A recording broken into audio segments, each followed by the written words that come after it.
नमस्कार दोस्तों, स्वागत है आप सभी का अजय साहू ऑनलाइन क्लासेस पर। दोस्तों, आज की क्लास में हम छत्तीसगढ़ के वन से संबंधित नवीन आंकड़ों के बारे में डिस्कस करेंगे। वस्तुनिष्ठ फॉर्म में हम सारे जो फैक्ट है वो पढ़ेंगे और इन सारे फैक्ट का जो सोर्स है वो ऑफिशियल छत्तीसगढ़ का इकोनॉमिक सर्वे है। ठीक है, इससे पहले मैंने वन से रिलेटेड सब्जेक्टिव क्लास भी पढ़ा है। छत्तीसगढ़ आर्थिक सर्वेक्षण का वानिकी क्लास आप जरूर देख लीजिएगा और अगर उसके बाद ये वीडियो देखेंगे तो आपको सारे जो फैक्ट है और अच्छे से समझ में आ जाएंगे। तो अगर आपको छत्तीसगढ़ आर्थिक सर्वेक्षण का कंप्लीट पीडीएफ और वीडियो नोट्स चाहिए तो सिर्फ 149 रुपये में हमारे मोबाइल एप्लीकेशन में अवेलेबल है, जहाँ पे आप परचेज कर सकते हैं। इसी तरीके से अगर आप घर बैठे एडीओ एग्ज़ाम की तैयारी करना चाहते हैं तो एडीओ का कंप्लीट पैकेज मात्र 2799 में, और पंचायती राज ग्रामीण विकास और आजीविका के जो पैकेज है वो मात्र 1799 में हमारे mobile application Ajay Sahu online classes पर अवेलेबल है। अधिक जानकारी के लिए आप इस नंबर पर कॉन्टैक्ट कर सकते हैं।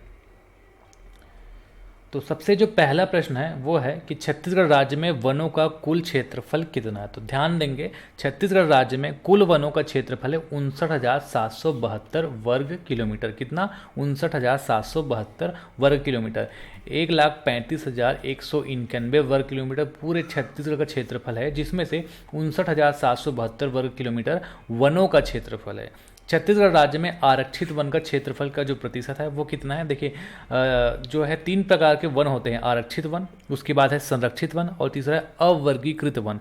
तो छत्तीसगढ़ राज्य में आरक्षित वन जो है सबसे ज़्यादा है और इसका जो क्षेत्रफल है वो है आपका 25,782 वर्ग किलोमीटर। इसका डिटेल मैं आपको यहाँ पे दिखा देता हूँ। देखिए, 3 प्रकार में इसको बांटा जाता है। आरक्षित वन का जो क्षेत्रफल है वो है 25,782। तो ओवरऑल 59,772 में आरक्षित का जो क्षेत्रफल वो है 25,782।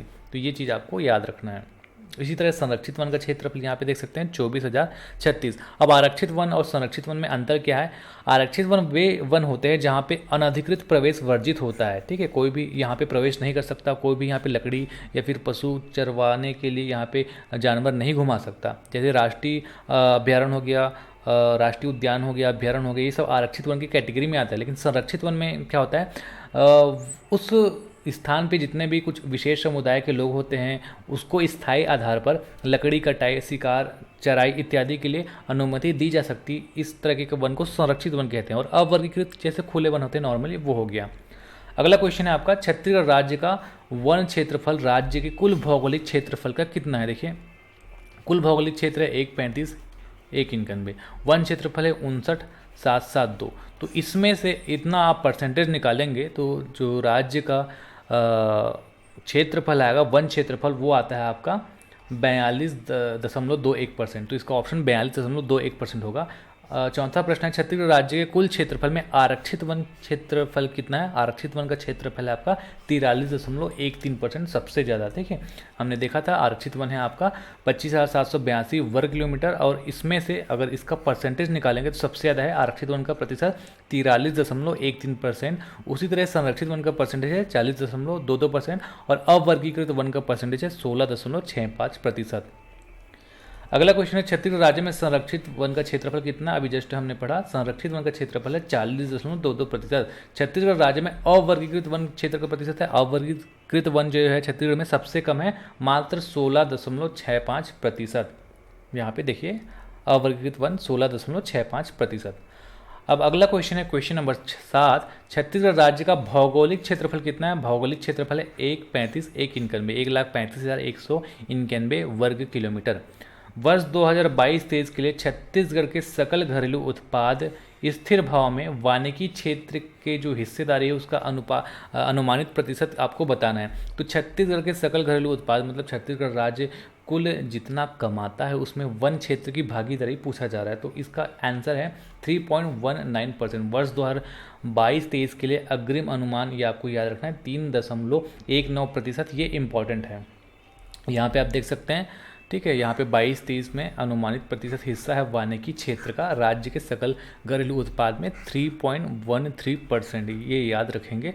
पिछले साल की अपेक्षा वृद्धि देखेंगे तो 4.05% है और भागीदारी अगर हम रुपए में देखेंगे तो 8,68,827 रुपये है। लेकिन सबसे इम्पोर्टेंट इसका हिस्सेदारी याद रखना, जीएसडीपी में, राज्य के जीएसडीपी में हिस्सेदारी 3.19%। फिर अगला प्रश्न है, छत्तीसगढ़ राज्य कुल वनों के क्षेत्रफल की स्थिति में देश के सभी राज्य में किस स्थान पर आता है?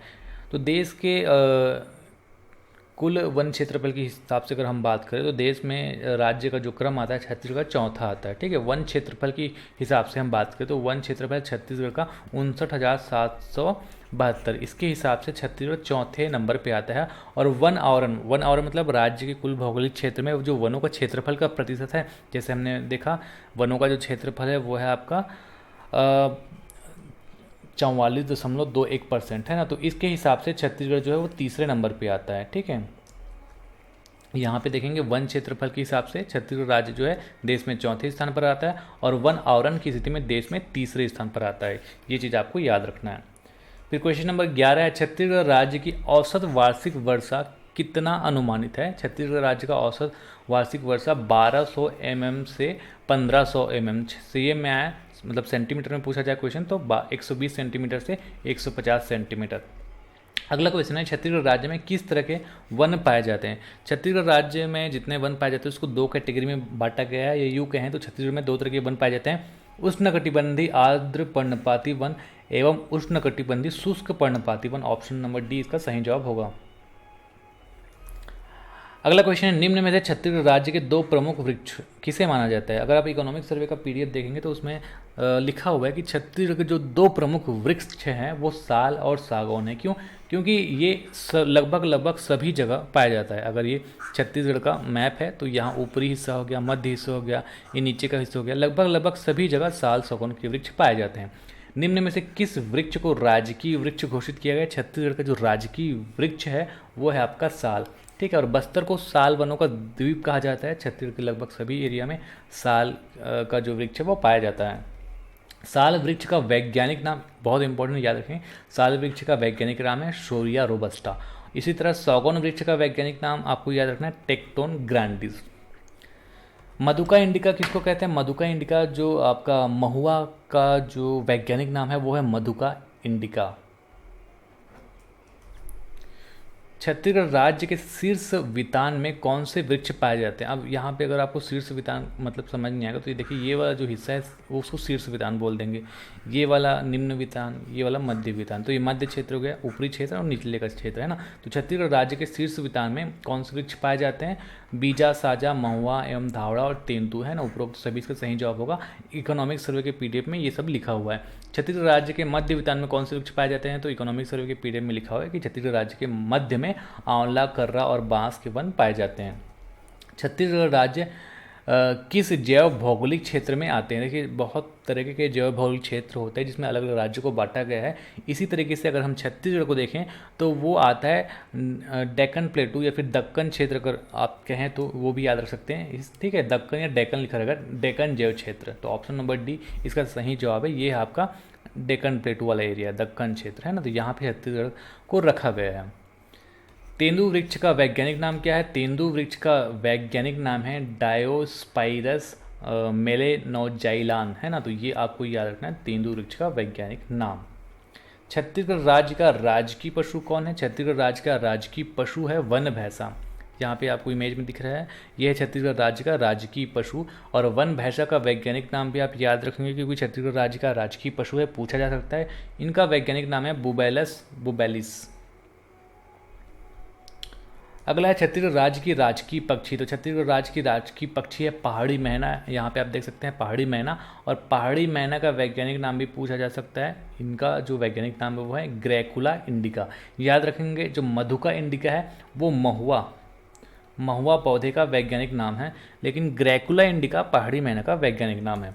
फिर अगला क्वेश्चन है, राज्य के लगभग कितने प्रतिशत गाँवों की सीमा से 5 किलोमीटर की परिधि में आते हैं? यहाँ पे थोड़ा सा क्वेश्चन सुधार है ना, कितने प्रतिशत एरिया जो है वो वनों की सीमा के 5 किलोमीटर परिधि के भीतर आता है। ठीक है, मतलब आपका ये जो वन क्षेत्र है तो ऐसे कितने गांव हैं जो आपका 5 किलोमीटर, इस सब तरफ 5 किलोमीटर लेता हूँ, 5 किलोमीटर, ऐसे कितने गांव हैं जो वन क्षेत्र के 5 किलोमीटर परिधि के सीमा के अंतर्गत आते हैं छत्तीसगढ़ राज्य में? तो छत्तीसगढ़ राज्य के 50% ऐसे गांव हैं जो वन क्षेत्र के 5 किलोमीटर परिधि के भीतर आते हैं।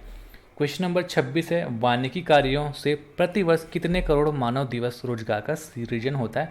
तो आर्थिक सर्वेक्षण इस साल आया है, उसके हिसाब से 7 करोड़ मानव दिवस रोजगार का सृजन वानिकी कार्यों से होता है। अगला है, प्रदेश के लगभग कितने प्रतिशत क्षेत्र को बिगड़े वनों की श्रेणी में रखा गया है? प्रदेश के लगभग 30% क्षेत्र को बिगड़े वनों की श्रेणी में रखा गया है। बिगड़े वन ऐसे होते हैं जिनका जो घनत्व है 0.4 से कम होता है, ठीक है, जिनका घनत्व 0.4 से कम होता है उनको बिगड़े वनों की श्रेणी में रखा गया है छत्तीसगढ़ में। तो इसका ऑप्शन सी सही जवाब होगा।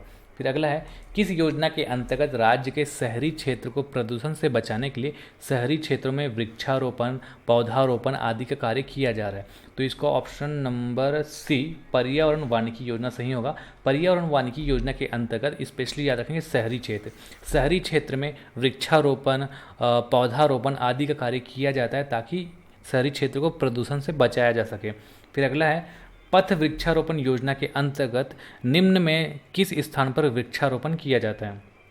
पथ वृक्षारोपण योजना के अंतर्गत चाहे राष्ट्रीय राजमार्ग हो गया, राज्य के प्रमुख मार्ग हो गया, राजकीय मार्ग हो गया और प्रमुख जिला मार्ग, ग्रामीण मार्ग हो गया, इन सब पर क्या किया जाता है? पथ पर वृक्षारोपण किया जाता है। तो उपरोक्त तो सभी जगह इसका सही जवाब होगा। अगला प्रश्न है, छत्तीसगढ़ राज्य वन विकास निगम की स्थापना कब की गई? छत्तीसगढ़ राज्य वन विकास निगम की स्थापना की गई मई 2001 में। छत्तीसगढ़ राज्य में अभी कितने परियोजना मंडल है? तो यहाँ पे 9 परियोजना मंडल है। आगे मैं इसका डिटेल बताता हूँ छत्तीसगढ़ राज्य वन विकास निगम का। यहाँ पे अगर हम देखें तो मई 2001 में अस्तित्व में आया था।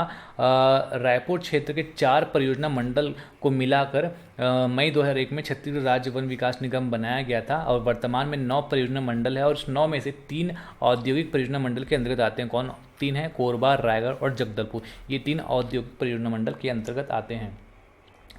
अगला प्रश्न है, निम्न में से कौन सा परियोजना मंडल औद्योगिक परियोजना मंडल है? तो कोरबा भी है, रायगढ़ भी है और जगदलपुर अभी जस्ट हमने देखा। तो उपरोक्त सभी इसका सही जवाब होगा।